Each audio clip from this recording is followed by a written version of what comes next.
mesa dialogan todas las ideas, se genera la noticia y se dicen las cosas. Cara a cara, la información clara y precisa, en voz de sus protagonistas. Cara a cara, con Enrique Tusain.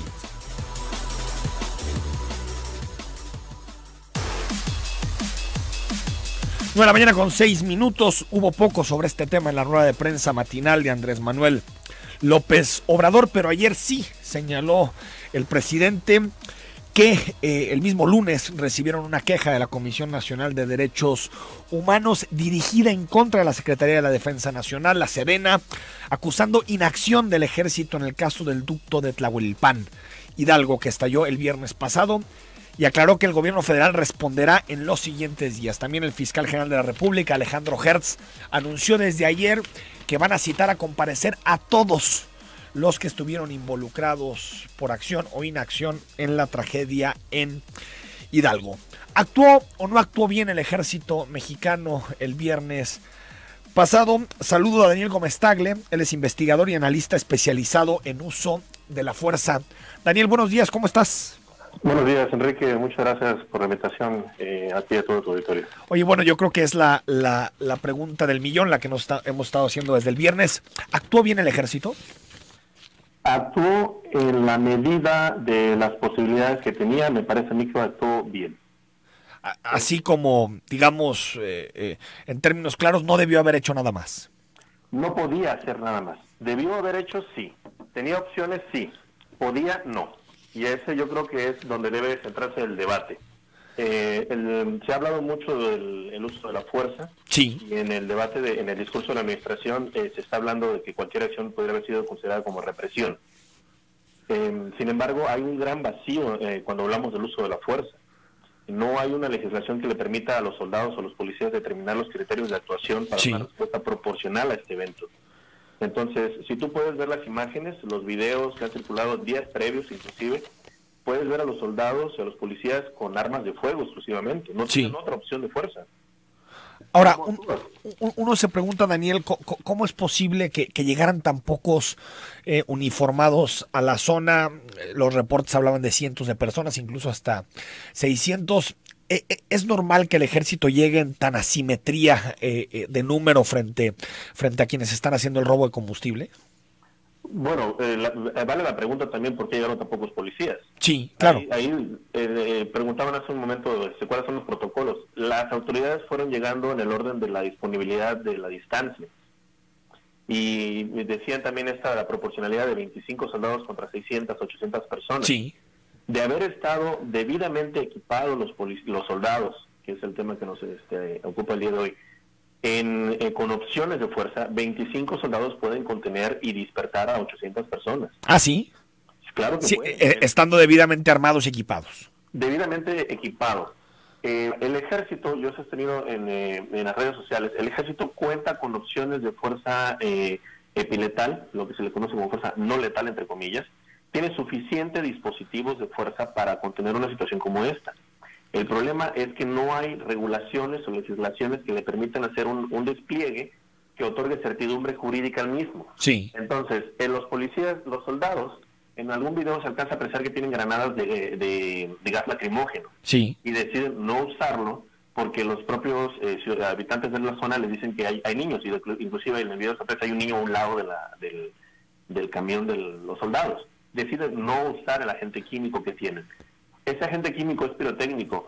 Enrique, dime quién es el encargado técnicamente o jurídicamente de determinar una granada pirotécnica es la mejor opción para desplegarse en un lugar lleno de combustible. No, pues no tiene sentido. Ese es el problema de las leyes. He escuchado muchos debates que van sobre el protocolo, sobre los manuales, los reglamentos.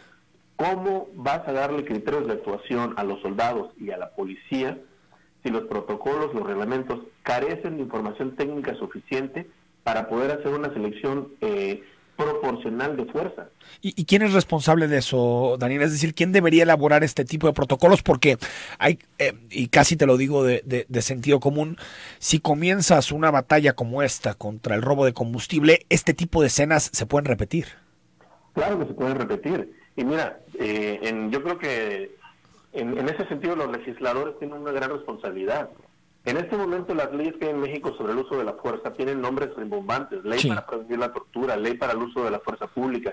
Con el solo nombre te das cuenta que fueron redactadas para un cumplimiento más sociopolítico que realmente técnico-jurídico. Es decir, los protocolos, este tipo de protocolos de uso de fuerza tendrían que ser debatidos en el Congreso. No es un asunto que le toca ni a la Sedena ni a la Secretaría de Seguridad Pública. No, claro que no. La Sedena va a actuar en términos de lo que digan sus reglamentos. Yo he tenido oportunidad de dar capacitación al ejército y yo sé que ellos, si el reglamento les dice cuáles son sus opciones, ellos los van a usar de acuerdo a la capacitación que reciban. Entonces, Daniel Gómez Table, para el momento en el que estaban en la zona, los peligros, el número de personas, el armamento y el equipamiento de los soldados, la milicia actuó correctamente al tratar de persuadir a los ciudadanos para evitar un mal mayor en ese momento. Actuó correctamente. No tenían otra opción de fuerza. Y lo que yo he sostenido en mis redes es que el ejército tiene un dispositivo que es un aerosol del tamaño de un extintor más o menos de los que se traen en los carros. Es pequeñito. Tiene 14 descargas. Eso es totalmente no inflamable y tiene un rango de disparo de 7 metros. Eso está disponible en la Sedena, tanto para uso del ejército como para uso de las policías. Pueden comprarlo ahí en la DECAM. Entonces, interpreto en tus palabras, Daniel, que la comisión, que la denuncia que presenta la Comisión Nacional de Derechos Humanos no tiene mucho recorrido y no tiene mucho sustento. No, claro que no. Para mí, la Comisión Nacional de Derechos Humanos debe investigar, porque sí es cierto que el ejército, las autoridades tienen una obligación de actuar, pero también están restringidos por las capacidades jurídicas que tienen en este momento. La Comisión Nacional de Derechos Humanos debería abogar por una ley de uso de la fuerza que contenga de verdad los mecanismos de control que vienen en el párrafo 3 de los principios básicos en el uso de la fuerza de la Oficina del Alto Comisionado de Derechos Humanos de Naciones Unidas. Entonces, ¿cómo interpretas la denuncia? ¿Tiene que ver más por aparecer en esta coyuntura o por qué si no hay bases, como tú dices, Daniel? Es una obligación político y moral que se tiene en este momento de debatir el tema. Pero a mí me parece que también deberían de revisar los fundamentos del uso de la fuerza. El término más común usado en esto es non-lethal, no letal. Es un término mercantil americano, ni siquiera es un término jurídico. Y así estamos redactando leyes, estamos redactando protocolos, reglamentos. Me parece a mí que la Comisión Nacional de Derechos Humanos tendría que abogar a documentos como los que tiene la propia Oficina del Alto Comisionado de Naciones Unidas, Amnistía Internacional, la Cruz Roja, la Comisión Interamericana de Derechos Humanos, la OCDE, la OPAC. Deberían irse a estas fuentes para poder determinar la actuación de los elementos de seguridad en materia de derechos humanos, no a reglamentos americanos. Nos llegó una pregunta, Daniel, de Agustín Valencia a través de redes sociales, que nos decía: ¿por qué no se aplicaron los protocolos de protección civil? ¿Por qué no se acordonó el área? ¿Por qué no se solicitó apoyo? Mira, yo estaba platicando con alguien al respecto y el problema es el caos que se genera en el momento. El caos es, es un ducto federal, entonces le toca a la Policía Federal. Sí, pero se metieron a un terreno particular, le toca entonces a la municipal. Ya había del Estado, entonces le toca al Estado. En el tiempo en el que se ponen de acuerdo a ver quién es el encargado, nadie hace nada. Uno. Dos, no saben qué hacer para dispersar a la multitud en ese punto. No hay un protocolo de control de multitudes en un escenario tan literalmente volátil. Sí, exacto. Entonces, es normal que no se acordone el área por los peligros. No acordonaron el área porque cuando llegaron ya estaba completamente ocupada. Lo que tenían que hacer es desalojar el área. No tenían opciones ni técnicas. Me refiero en este caso al aerosol. No existía una opción para desalojarla.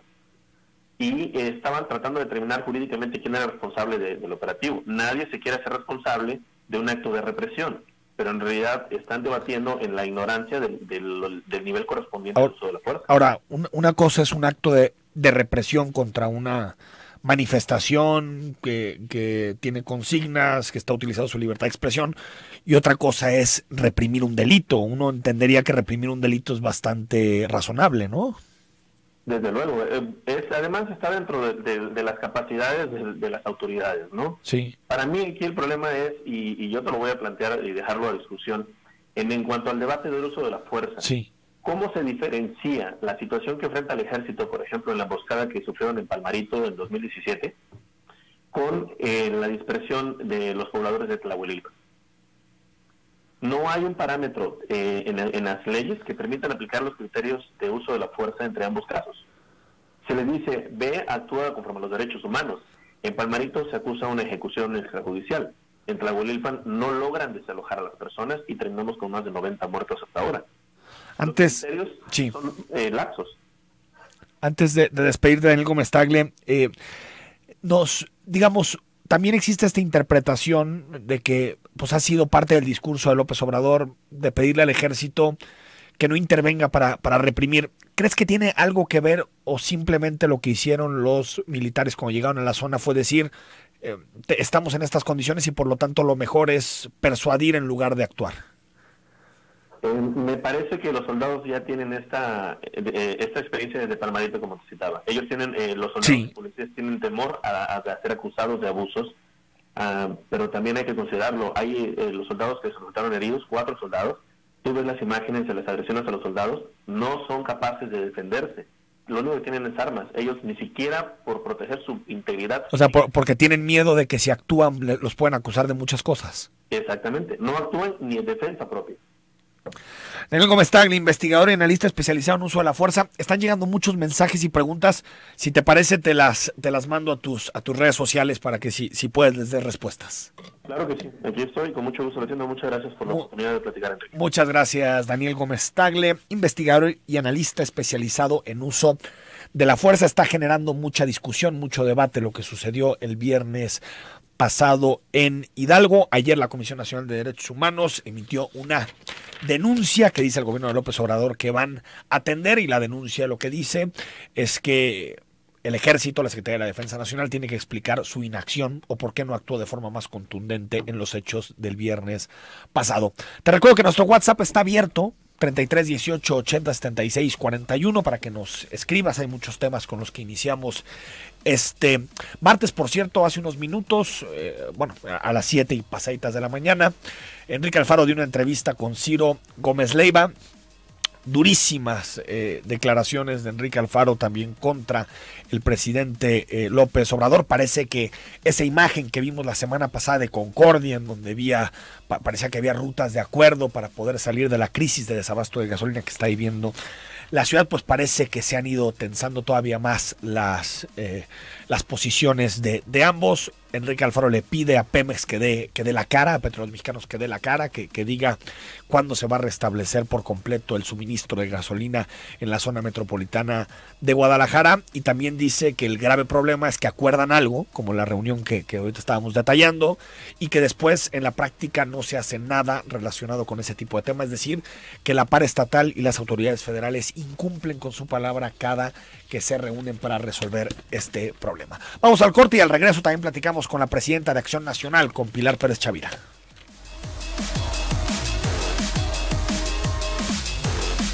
Nos dice Carlos Andrade: saludos, mi estimado Enrique. En Jalisco desde hace 19 días continúa el desabasto. Pues sí, es increíble el grado de odio y falta de respeto que siempre López Obrador, hasta nuestro estado, el quinto en aportación al PIB, no comprende de este hombre que todo gira en torno a la economía. Su burbuja ficción del bono democrático, creada por Epigmenio Ibarra, pronto va a reventar. Yo no creo que sea un asunto, Carlos, de odio o rencor contra Jalisco. Lo dudo. López Obrador ganó en Jalisco. No creo que sea esa la situación. Creo que tiene que ver con el ducto, con que es una zona vulnerable por formar parte del poliducto de Salamanca y abastecerse de esta manera. Pero lo que sí resulta increíble es que las explicaciones sean totalmente distintas por día, que no existe una narrativa clara del gobierno federal, y que, y ahí sí coincido con el gobernador Alfaro, que no sea capaz la Secretaría de Energía y Petróleos Mexicanos de venir a Jalisco y explicar lo que está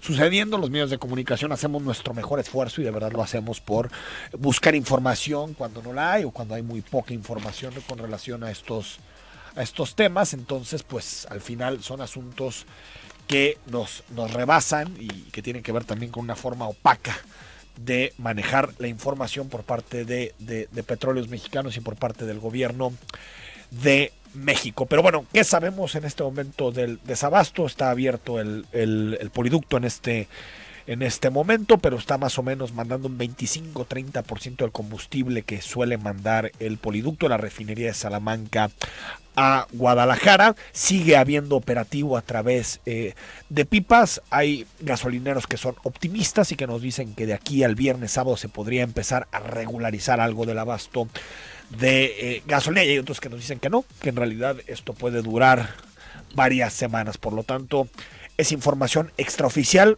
Por lo mismo que les decimos, hemos buscado a la Secretaría de Energía 55 veces para ver si nos toma una llamada. Hemos buscado al director de Petróleos Mexicanos también para saber exactamente cuál es el estado, pero sí, tenemos poca información en este tema, pero más adelante vamos a seguir buscando estos datos para que puedas planear tu día y planear tu semana de mejor manera.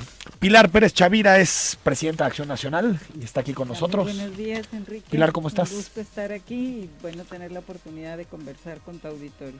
¿La primera presidenta del PAN, mujer? Así es. ¿Sí? Así es. ¿En cuántos años de historia? Bueno, vamos a celebrar 80 años de la fundación del Partido de Acción Nacional, nacionalmente, ¿verdad? Y en lo que se fue construyendo, pero sí es significativo que de alguna manera desde la Asamblea Fundacional del PAN, ahí constan las fotografías y constan las conversaciones que hay mujeres y hombres quienes se acercan a pensar en México y a integrar este partido. Sin embargo, la misma situación por un lado cultural, por otro lado, bueno, pues las mismas restricciones en su momento de no reconocimiento de los derechos de la mujer para participar en política y posteriormente pues la misma inercia, ¿no?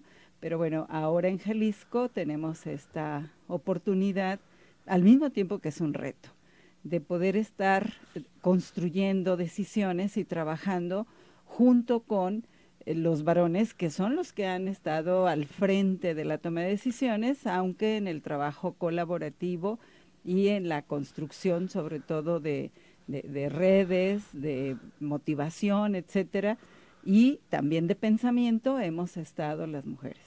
El PAN a nivel nacional, Pilar, me queda claro que es oposición a López Obrador y así se ha puesto sobre la mesa como el partido tal vez más grande que se opone a López Obrador a nivel nacional, pero en Jalisco no me queda claro, ¿son o no oposición a Enrique Alfaro? Mira, yo creo que tenemos la oportunidad de estar sumándonos en aquellos aspectos que le benefician a Jalisco. Por ejemplo, en el tema presupuestal, todos estuvimos conscientes y claros de que Jalisco tiene una serie de necesidades, hizo una propuesta, tendremos que seguir fortaleciendo el desarrollo de Jalisco.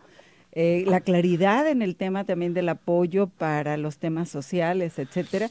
Sin embargo, el presupuesto asignado por Jalisco desde lo federal no fue lo favorable que se debiera. Pero le han aprobado y todo. En ese sentido, nosotros como Acción Nacional estaremos, por supuesto, apoyando las voces del gobernador para poder gestionar y pedir que se mire a Jalisco, etcétera. Pero le han aprobado todo a Alfaro. Todo lo que ha propuesto se lo han aprobado en Acción Nacional. O sea, no veo mucha oposición al gobierno de Alfaro de parte del PAN. En este momento quizá estamos más que todo en la parte del trabajo, por ejemplo, desde el Congreso, en la dictaminación donde se hacen los debates, donde se hacen las reservas y donde se hacen las propuestas. En la primera semana, por ejemplo, de instalación de la nueva legislatura, hubo una propuesta de parte del gobierno del estado para tomar en consideración algunos aspectos y de la propia bancada del gobernador para modificar la ley orgánica del poder legislativo. En ese tema, Acción Nacional se metió a analizar y fuertemente para lograr que hubiera realmente equilibrios, representatividad y una operatividad que permitiera esta parte de representación y equilibrios. Y en ese sentido, pues no fue, diríamos, en automático la aprobación, sino con las reservas y con las propuestas para modificar. Y en eso también tenemos que estar trabajando, por ejemplo, en el tema de derechos humanos, en el tema incluso de esta atención al desarrollo de las mujeres y política y socialmente, cómo van a ser promovidas, atendidas y de manera transversal generar las condiciones para que puedan seguir ante la propuesta, por ejemplo, de la desaparición del Instituto Jalisciense de las Mujeres. ¿Estás en contra? Estoy a favor de que busquemos cómo sí hacer que sea efectivo ese apoyo transversal a las mujeres. Pero ante la pregunta directa, ¿estás a favor o en contra de que desaparezca el Instituto Jalisciense de las Mujeres? Necesito una transformación, sí. Y mientras no tengamos algo mejor, eso lo tenemos que mejorar. Y en este momento no se ve claro cuál sería la manera de sustituir. No, está clarísimo, Pilar. Es hacer una subsecretaría. No, hacer una subsecretaría de la mujer. Que no tiene todavía ni tareas, ni definiciones, ni orientaciones claras, ¿sí? Creo que hemos avanzado como sociedad y particularmente en Jalisco en la parte de que de manera, diríamos, legal ya esté todo el entramado necesario para que se garantice la igualdad de trato, de condiciones y de oportunidades. El tema es en la parte social y en la atención concreta a las necesidades de desarrollo y de impulso. Pero entonces, a bote pronto ahorita, ¿quieres que desaparezca el instituto o no? Que no quede vacío, que no quede no va a quedar vacío, va a haber una subsecretaría. Pero ¿te parece correcto que se cambie un instituto por una subsecretaría? En el tema de la mujer, me refiero. Te comentaré que necesitamos conocer a fondo, ¿eh? De pronto, yo sí estoy a favor de que lo que exista se mejore, o en tanto no tengamos una propuesta sólida mejor.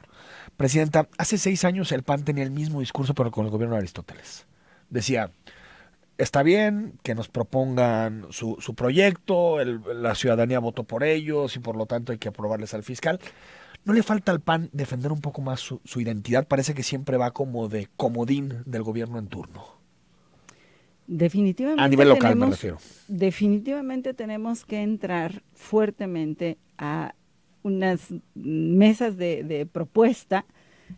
Yo he comentado en estos primeros días tanto con el equipo de trabajo como con el personal y de alguna manera con el enfoque que tendremos que seguir trabajando y que en la próxima sesión de Consejo Estatal propondré a que podamos establecer una mesa permanente que yo le quiero denominar de mística y propuesta.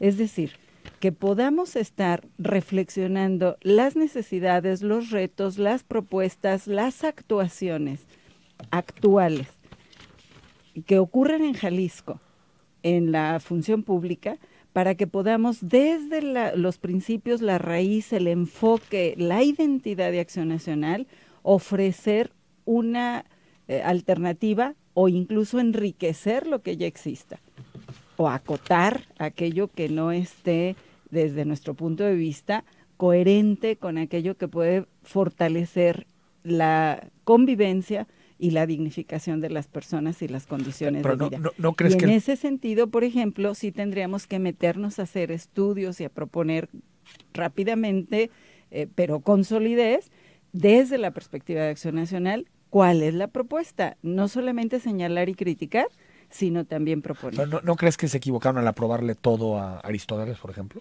Todo su proyecto. En ese momento ustedes, Pilar, tenían 14 diputados. Sin lugar a dudas, sí hubo, pues no sé si una complaciente cordialidad o una falta de profundidad en el análisis y los alcances de lo que se estaba aprobando. Sí. Yo creo que esa es parte también de la circunstancia en el que el PAN se desdibujó, porque no tuvo banderas, no tuvo voces y no tuvo tampoco una agenda pública que posicionar, que defender e incluso en que verse claramente distinto, distinguible ante la ciudadanía y estar sujetos a su juicio.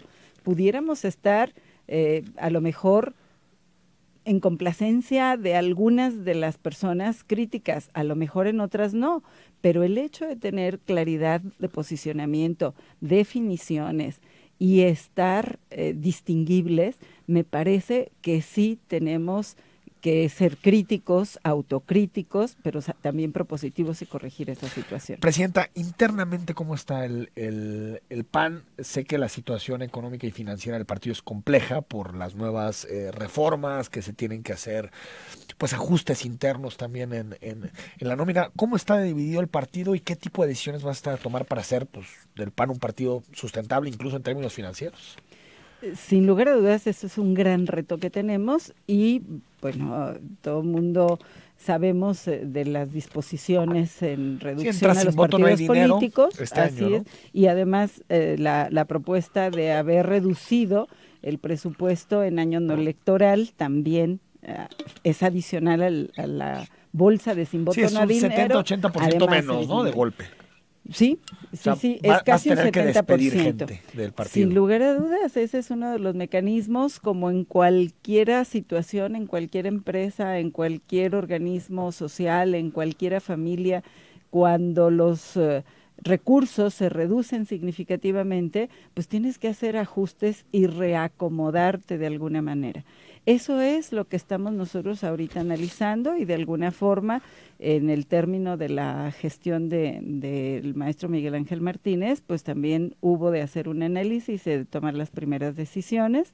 Nosotros en este momento... Pero ajustes va a haber, ¿no? Sí, eso, sin duda. No, más allá de la profundidad de esos ajustes. De hecho ya está ocurriendo.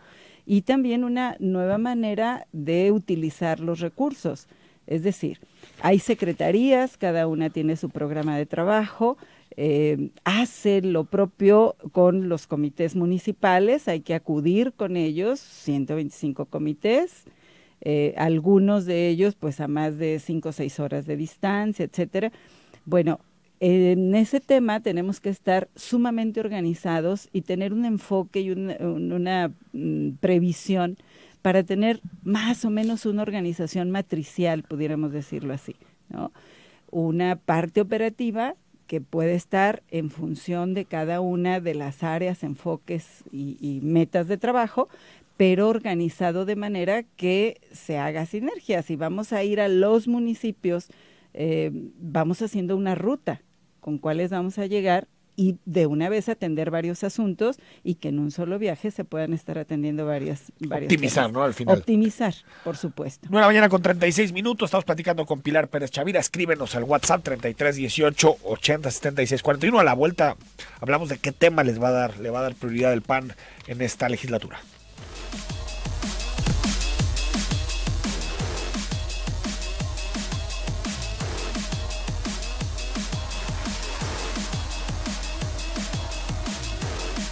De la mañana con 40 minutos, estamos unos minutos más con Pilar Pérez Chavira. Escríbenos al WhatsApp, están llegando muchos comentarios y mensajes.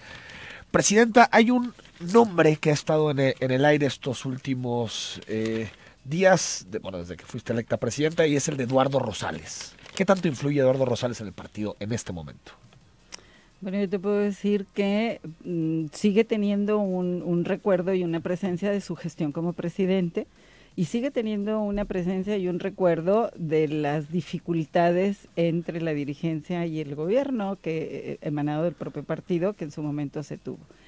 En este caso, yo lo que te digo institucionalmente y una participación dentro de Acción Nacional, no la veo. ¿Hizo gestiones para que tú fueras presidenta, Eduardo Rosales? No que yo sepa, sí, no que yo sepa. Lo que sí te puedo comentar es que hay una relación de muchos panistas aún con él, por un lado. Por otro lado, sí, como académico ha sido invitado a algunas de las cursos que se ofrecen, sobre todo de análisis político, ¿no? Pero que en su caso tiene que ver con ese tema. En la participación dentro del partido, en los trabajos del PAN, ni lo he visto, ni ha sido tampoco un trabajo que se hace. ¿No te reuniste con él durante la campaña, ni platicaste con él? No, sí tuve una plática con él, precisamente porque me llama para decirme, oye, pues qué bueno que hay que entrarle, es una cuestión que pues reconozco, tienes un trabajo hecho, etcétera. Pero fue exactamente como un encuentro de amigos, ¿no? Pero esta interpretación extendida de que Eduardo Rosales controla el partido a través de Pilar Pérez Chavira no es cierta. No, yo puedo decir que no. En el caso, sí creo que está muy presente este fenómeno, sobre todo por los discursos que se dieron en algunos de los contendientes durante la campaña, y que probablemente pensaron que ese pudiera ser una manera de hacer contrapeso al proyecto que nosotros estábamos presentando, y que en realidad yo me enfoqué a hacer la propuesta a los militantes de cuál sería mi trabajo, mi enfoque y en qué los iba a necesitar. De igual manera, yo lo que sí quise decirles es, quiero venir, no solamente a que escuchen mi propuesta, quiero venir a escucharlos y a saber cómo nos vamos a incluir. Y yo les quiero pedir un voto, así se los decía cuando iba en la campaña, no solamente para que el día de la elección podamos tener los votos suficientes para que gane este proyecto. Yo quiero pedirles que reflexionen que ese voto que van a dar va a ser un compromiso de que me van a acompañar 3 años en caminar juntos para construir el PAN que necesita Jalisco, un PAN útil a la sociedad y sobre todo con una identidad clara, con una muestra de unidad en el propósito. Como un partido democrático podremos tener diferencias, podemos ir en algunos proyectos juntos y en otros no, porque pues como partido tenemos competencia interna, pero lo que sí tenemos que tener claridad es la unidad en el propósito, en el enfoque, en el trabajo, en los posicionamientos e incluso en esos diálogos y discusiones de cuál va a ser la agenda del PAN y en qué va a colaborar con los gobiernos que somos oposición y en qué vamos a coadyuvar con ellos. Si de ti dependiera, ¿el PAN tiene que ir en alianza con MC y PRD en la siguiente elección? Lo tendrían que definir los propios panistas y las circunstancias que en su momento se dieran. Si de ti dependiera. Si de mí dependiera, necesitamos invertir estos 3 años fuertemente en posicionar, en trabajar y en definir liderazgos fuertes, creíbles, que el PAN pueda ir caminando y sumándole una opción real a la sociedad para tomar una elección de modelo de gobierno, de modelo de gestión, que en este marco que tenemos pareciera que la tendencia es al caudillismo o al autoritarismo y que de alguna forma no fortalece el tejido social ni la participación en la toma de decisiones públicas informadas de la sociedad, tomando en cuenta las prioridades que manifiesten. Hoy no me quieres contestar, Presidenta. Si irías en coalición con PRD o MC? Yo soy azul, sí. Y a mí me gustaría ver a un PAN fuerte compitiendo solo, una oportunidad de darle a la sociedad una manera diferente de hacer las cosas, creíble y efectiva. 2 o 3 prioridades del PAN en la legislatura, temas que va a impulsar. El primero de ellos, sin lugar a dudas, ese diálogo con la sociedad, la representación que podemos estar teniendo los partidos políticos de su voz y de su postura. Entonces, ese encuentro con la sociedad. 2, la parte también de cohesión interna que le pueda dar credibilidad y le pueda dar antojabilidad a aquellos ciudadanos que están buscando una alternativa para poder estar participando en política. Y por supuesto la formación efectiva de cuadros, tanto para dirigencias como para gobiernos, como para liderazgos sociales y para el análisis, la reflexión y la agenda, la propuesta que puede estar teniendo. Entonces, para mí serían esas 4, con la sociedad civil, con los gobiernos, con la propia militancia y con las propuestas de gestión pública con una ética de la responsabilidad que podamos estar ofreciendo o abonando a la sociedad. Presidenta Pilar Pérez Chavira, gracias por estos minutos en Cara a Cara y bueno, hay algunos mensajes, pero te los trasladamos para que les des respuesta. Sí, me interesan. Muchas gracias. Muchísimas gracias. Gracias, Presidenta. Vamos al corte y leemos tus comentarios. Gracias.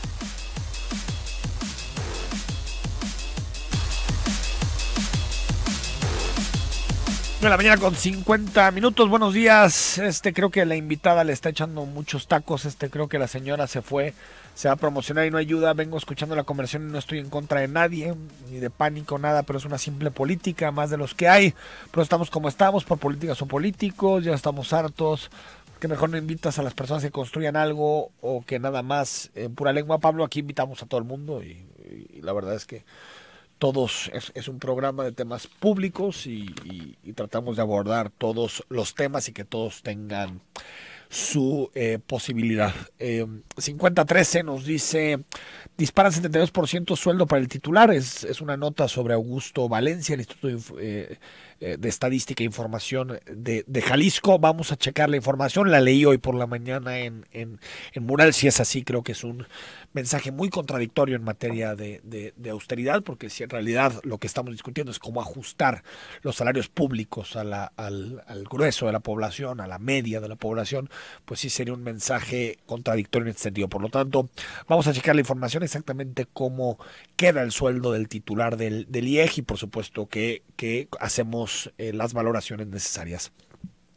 Manuel Godoy nos dice: aviso, Policía Federal, ¿se acuerdan que dieron de alta su número de celular de CURP? Hace 4 días en la Oxxo Gas de Eulogio Parra y La Calzada anunciaron que ya no había gas y del otro lado estaban despachando en bidones y sin formarse. Muchas gracias, Manuel, por tu comentario. Buen día. Qué decepción las respuestas de la invitada. Señor Tucen, gracias, Roberto. Eduardo, buenos días. Solo para comentar que hace mucho que no escuchaba un invitado que hablara tanto sin decir nada, no te responde nada. Bueno, no nos fue muy bien, Eduardo, pero bueno, pues hay que insistirle y buscar respuestas concretas. 4576, AMLO me marea por su lento hablar. La presidenta del PAN porque habla muchas palabras pero no dice nada. Bueno, gracias. Ricardo Ramírez, buenos días. Hablando del tema de la gasolina, considero que esta situación está creando una enorme cortina de humo que está haciendo el Congreso Estatal y Federal, que están haciendo los gobernadores, que se está haciendo contra la delincuencia organizada, economía, etcétera. Saludos. Bueno, no sé si cortina de humo, pero sí lo que nos está dejando esta discusión sobre la gasolina es que no estamos pudiendo abordar otros temas por la urgencia del desabasto, porque también los medios de comunicación somos instrumentos para que ustedes puedan un poquito hacerse y acopiarse de información. Pero si algo tenemos que señalar es que no creo que estemos hablando de una cortina de humo, sino simplemente que es un tema que le importa a tantas personas que a veces nos pasamos noticieros, programas, todo, hablando precisamente de este tema. Hugo Mena, buenos días, Enrique. Para empezar, el señor Alfaro no se forma para conseguir gasolina, que se ponga a trabajar. ¿Cuándo va a proceder con los responsables de la línea 3? ¿Cuándo soluciona el transporte público? Tiene mucha chamba, está desviando la atención porque es incompetente para resolver los problemas y nos manda, con el respeto a la señora, esa respuesta fue letal, sin duda ya es un pan de naranja. Pues sí, o sea, todo parece indicar que en 2021 va a haber una coalición MC-PAN-PRD, de nuevo, como la vimos en 2018, pero pues digamos que la presidenta del PAN todavía no quiere aceptar que se está construyendo ese acuerdo de cara a 2021. Dora Maya nos dice: el uso excesivo de dispositivos móviles podría causar estrabismo. Gracias por el comentario. Sí, creo que tenemos que ser más racionales para utilizar los distintos teléfonos y tabletas y todo lo que tenemos a la mano. 3465, buenos días. En mi opinión, el ejército actuó bien. La población, eso es un robo y termina en suicidio porque ellos decidieron estar ahí en el lugar. No es suicidio, alguien los mató y tenemos que saber exactamente quién estuvo atrás de ese homicidio, por más que estuvieran en un robo, en ilícitos que después fueron una tragedia, alguien operó para matarlos. Hay distintas especulaciones. Hoy les recomiendo la columna de Héctor de Mauleón en el Universal, que habla precisamente de este tema y quién podría estar detrás de lo que sucedió el viernes pasado. 0636 dice: Enrique, buenos días. El Instituto de la Mujer no trabaja correctamente, eran puras novias y amantes y nada más se están pintando las uñas. Bueno, me parece que el comentario no es atinado. Yo tuve la posibilidad de estar cercano a las actividades del Instituto Jalisciense de las Mujeres, de su titular, de Erika Loy. Me parece que visibilizaron mucho los problemas de las mujeres, que afectan a las mujeres en nuestra sociedad. Otra cosa es que pudiera ser mejorable, como todos los institutos, y otra cosa es que llegue un gobierno con toda la legitimidad para decir: nosotros no creemos en este tipo de OPDs y lo que vamos a hacer es una Secretaría de Igualdad General, en donde los distintos digamos, las distintas agendas tendrán una subsecretaría, que creo que se vale, y también, por supuesto, que es natural que hayan grupos organizados de mujeres que digan que no están satisfechas con esta decisión de Enrique Alfaro. Javier Preciado: Enrique, buenos días. No creo que el ejército haya actuado mal. Sé que pudieron hacer más cosas, pero después de ver los videos y la agresividad de la gente, caray, creo que fueron prudentes, porque donde le hayan tocado a cualquiera, te garantizo, ejército tirano, represarios. Es muy triste el desenlace. Hay un absurdo de una mujer diciendo que estaban a favor de los guachicoleros, que porque el presidente va a encarecer la gasolina. Caray, qué ignorancia. Y volvemos lo mismo, la acción de AMLO, qué buena, creo las formas no son las adecuadas. Bueno, lo hemos comentado durante mucho tiempo. Gracias, Javier. José Cruz: mi nombre es José Cruz García. Qué pena que la presidenta del PAN Jalisco en torno al tema del Instituto de la Mujer y eso que es mujer. Gracias, José. Claudio Villa, buen día, Enrique. Cuando las personas están tan exiliados y son tan violentas por una situación como el robo de gasolina, es extremadamente difícil controlarlas. Sí, por supuesto, Claudio, gracias por el comentario. Rafael: buenos días, Enrique. Respecto a la segunda fuga, pues obviamente pues ya no juego, ya se dieron cuenta que se queman. Pues sí, no defenderse fue bien de cambiar la ley, como en Estados Unidos. Si un manifestante le lanza una piedra, un militar tiene órdenes de matar y ya no se anda con medias tazas. César nos dice: buenos días, en la calle 74 y Artesanos no funcionan los semáforos. Gracias por decirnos, se lo pasamos al secretario de Transporte. Mario: buenos días, señor Tucen. Una pregunta: ¿por qué le dicen PRIAN al PAN? Bueno, pues porque defiende muchas de las posturas que en su momento, sobre todo en materia económica, propuso el PRI. 3722: estoy harto de políticos, no son capaces de dar una respuesta completa, la obliga a que responda sí o no, que se largue de ahí. Bueno, tampoco hay que ser tan maleducados. Si no quiere responder, pues queda claro, y tú como radio escucha te notas que no tiene la disposición de responder. 5209: buenos días, el número de gas, por favor. Bueno, ahorita te pasamos ese número. 0871 no contestó, no se quiso comprometer con su postura. 9332: como le dan la vuelta a todos los panistas. Diego Armando García: hola, buenos días. Ahora resulta que según los derechos humanos el ejército tuvo la culpa de lo de Hidalgo al defender a rateros, porque los derechos humanos no llegan a los hospitales y hacen valer sus derechos con las personas que se quedan hasta 20 horas sentadas en una silla. Poquita congruencia. Excelente programa, Enrique. Gracias, Diego Armando, por tu comentario. Eduardo Díaz: ¿cómo hacer que sea efectivo? Es buen día solo para enviarle un saludo afectuoso a la maestra Pilar Pérez Chavira y felicitarla ahora que será la dirigente del PAN en el estado de Jalisco, dice Mario Eduardo Díaz. 1858: en los protocolos de protección civil se determina que un rescatista no debe de poner en riesgo su vida, ya que no podrían ayudar a los que necesitan ayuda. En el caso del ducto, no se puede pedir al ejército meterse en un área de alto riesgo de explosión. 3077: gasolina abierta en Belisario y Monte la Luna, fila de 20 minutos, solo verde y se aceptan tarjetas. 1977: hay gasolina en Zapopan, cerca del PRI, Zapopan, a 2 cuadras de avenida Tezistán. Martín Arriola: bueno, Enrique, sé que estoy vetado en esta estación. Bueno, yo no sabía que estaba vetado, pero aquí veo tus comentarios.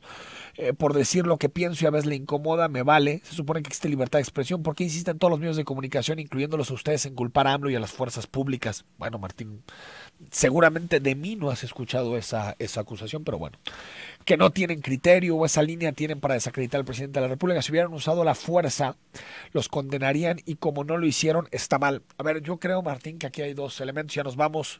La primera: los medios es normal que busquemos respuesta. ¿Por qué se actúa de determinada manera? ¿Por qué con esta alternativa y no otra? Eso no significa inculpar de ninguna manera a López Obrador en el tema. Y segunda, si nosotros quisiéramos tener esa línea editorial, ¿por qué invitamos a un especialista en seguridad que lo primero que dice es que el ejército actuó bien? Me parece, Martín, que las hipótesis están más en tu cabeza que en la realidad. Nos vamos. Mañana te espero en Cara a Cara. Tendremos un programa de análisis de muchos de los temas que nos está dejando esta semana. Y a las 6 retomamos la conversación en la tercera emisión de Zona 3 Noticias para platicar de asuntos, desde programas sociales, muchas de las cosas que nos está dejando este martes 22 de enero. Soy Enrique Tucen y hasta las 6 de la tarde.